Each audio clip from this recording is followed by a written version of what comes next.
streaks have been your streaks have been freaking out Brooke recently, and it's been kind of making my day because she'll tell me about it.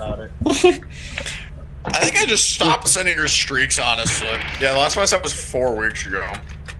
Because the last thing I did, she's like, "Did you see his peanut butter streak?" And I'm like, "Yeah, I thought that was pretty funny." I'm back.